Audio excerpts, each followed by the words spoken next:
Bonjour, dans cette capsule, nous allons appliquer la méthode de substitution dans des problèmes contextuels. Exemple 1. Dans un refuge pour animaux, il est possible d'adopter des chats ou des chiens. Au total, il y a 36 animaux dans le refuge. Le nombre de chiens est supérieur de 6 au nombre de chats. Combien y a-t-il de chiens et de chats dans ce refuge? Première étape, on doit commencer par identifier les variables. Donc, dans cette situation, nous avons deux variables, deux inconnus, ce que nous cherchons, c'est-à-dire le nombre de chiens et le nombre de chats. On aurait pu les écrire dans un sens comme dans l'autre. Mais si vous ne les écrivez pas dans le même sens que moi, ça va avoir un impact au niveau de vos équations, évidemment.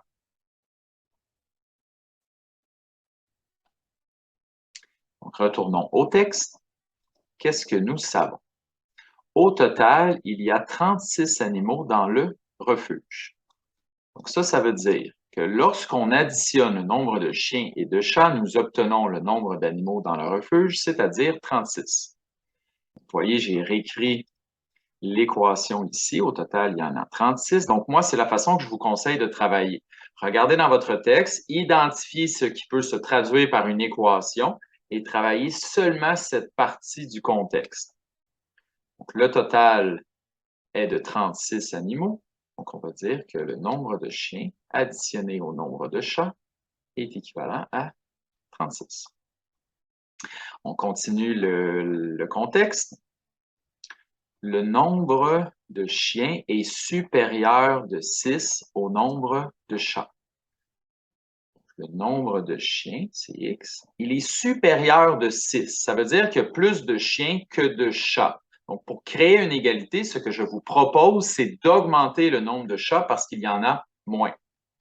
Donc, ça veut dire que pour obtenir le nombre de chiens, vu qu'il y en a plus, on va augmenter le nombre de chats de 6.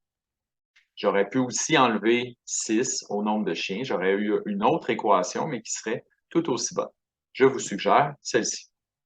Donc maintenant, on veut faire la résolution du système. L'objectif est de trouver le nombre de chiens et de chats.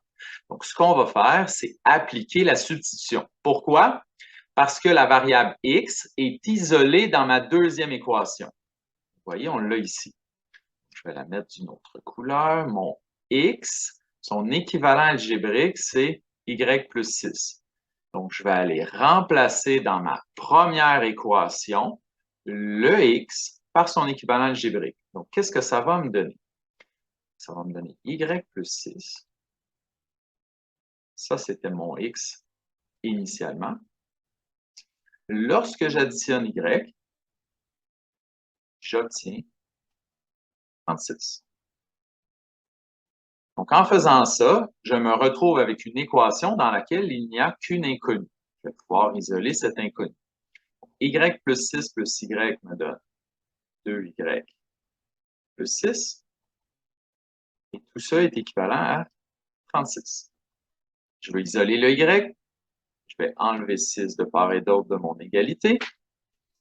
J'aime bien mettre une ligne lorsque je fais un total dans une résolution d'équation.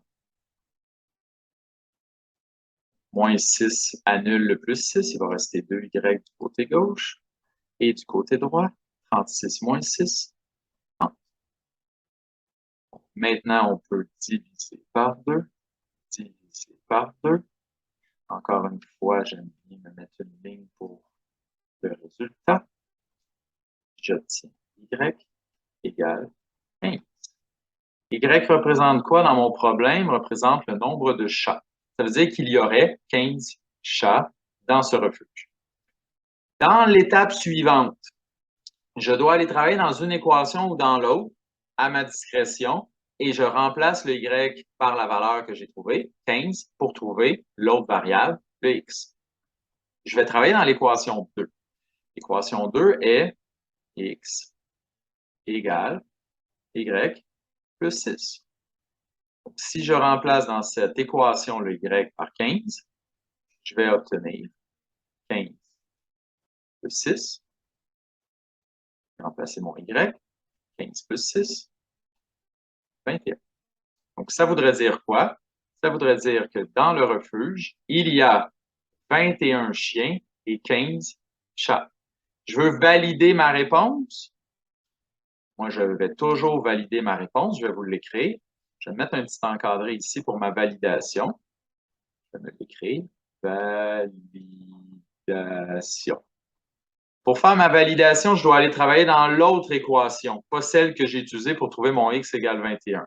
Donc, cette équation était x plus y égale 36. Donc, dans cette égalité, je vérifie si lorsque j'additionne le nombre de chats et de chiens, j'obtiens bel et bien 36. Donc, mon x est égal à 21. Mon y est équivalent à 15. Donc, 21 et 15, ben, ça donne bel et bien 36. Donc, on voit que l'équation est validée, ce qui démontre que ma réponse est bonne. Donc, qu'est-ce que je peux affirmer maintenant? Je peux répondre à la question. Il y a le nombre de chiens, c'est x, donc il y a 21 chiens, et le nombre de chats y, 15 chats, ce qui complète ce problème. Merci.